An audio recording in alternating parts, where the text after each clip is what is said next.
Hey guys, it's Jasmine and welcome back to my channel. Today's pour has got a lot of colors, but I think it's going to turn out really cool. So we're starting with 10 by 20, I think, canvas.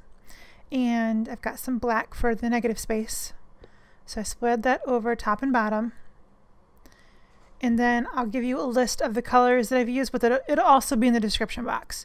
So I've got Brilliant Blue with some Interference Blue by Golden, Phthalo Green, Emerald, Gold, Black, White, Copper, Phthalo Turquoise, Prussian Blue and White to make a lighter blue, and Black. Did I say black? Well, I'm using black so you can see it. I thought I had turned on the camera when I poured into my cup, but I didn't, so I lost that footage. Sorry about that. There wasn't enough paint in my cup, as you can see, so I had to kind of make another one real quick.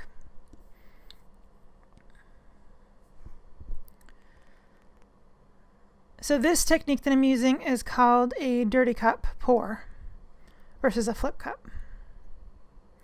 And I wanted more blue to kind of show up in this. So the second cup was more blue. I'm just going to kind of tilt it back and forth. Now this is sped up to 4 times regular speed. Just so we're not watching paint move for 2 hours.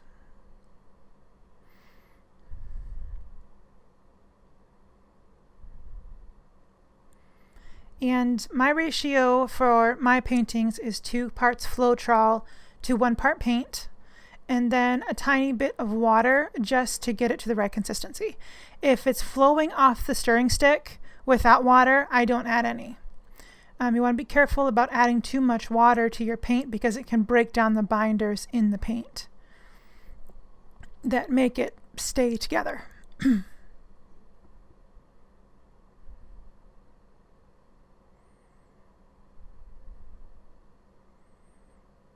So if you get problems with separation or having bare spots on your canvas, that might be why, if you're not using a pouring medium.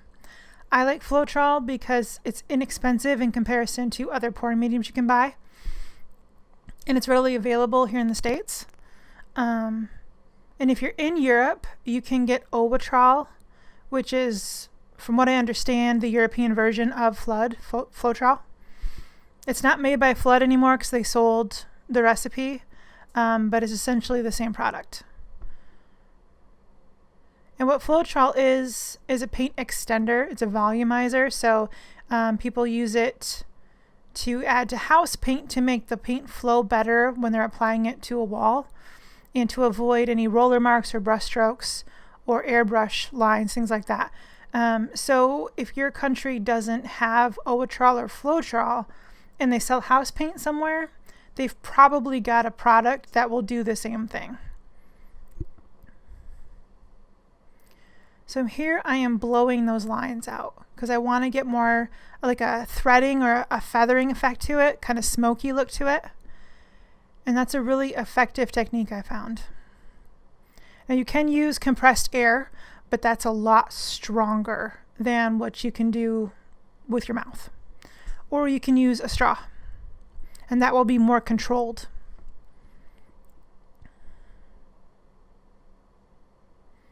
And then just using a palette knife to kind of make it look a little more organic. And then I end up tilting it a little bit too.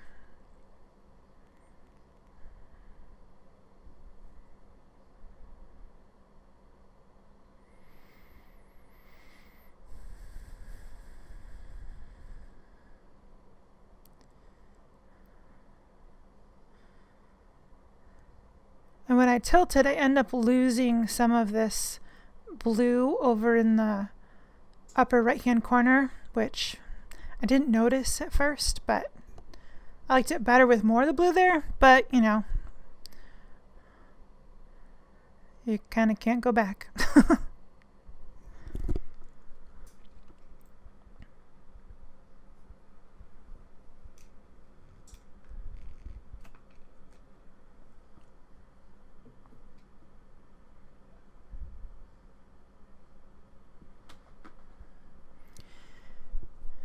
And you want to be careful about how much you keep tilting it after you've poured.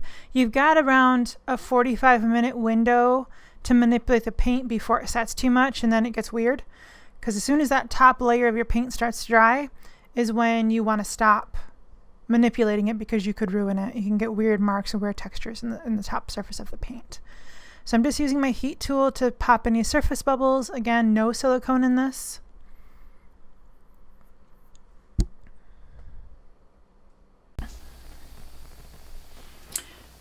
Okay guys, so here is the dry painting. This has not been varnished yet. I'm still waiting for it to cure.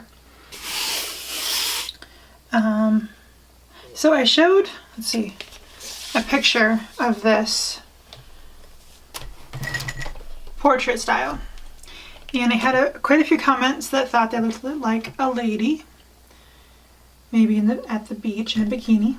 And I thought that was interesting because I hadn't noticed that, but once I kind of looked at it, I was like, yeah, okay, I can see that.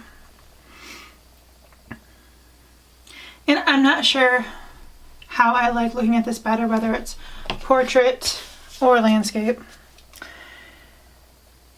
But anyway, so I wanted to show you these little features, and I did this by blowing into it.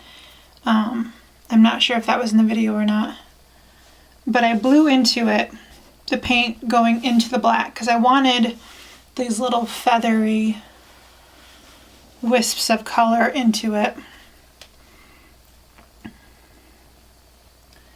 You kind of can't see that. It does feather all the way out into here, but you kind of, it's hard to see that part. Oh, there it goes. So it didn't quite dry as vibrant as I was hoping it would, but you can see some of it. So I was really happy about that. And I just love how smoky and feathery and wispy that looks. And I got a little bit of feathering here and some cells here.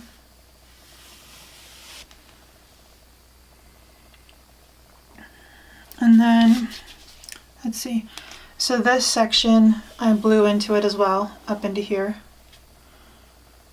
And on these edges I did as well. It can be hard to know when to stop because it looks so cool, but you don't want to take it too far. And I've struggled with doing that. So yeah, I really love this little blue accent in the gold, kind of breaks it up a little bit. A little bit of cell action right there.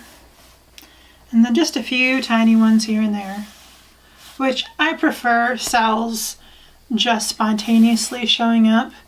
When I add silicone, it does too much for my taste. So I tend not to use it. I've used it a couple times, and like I said, I got too many cells for me. And I love this layering effect that I got here.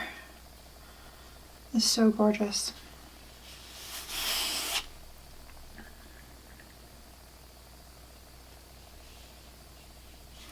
So that's dried. It is not varnished. Because again, I'm letting these cure for a few weeks before I varnish them to avoid the cracking that I got with that first one.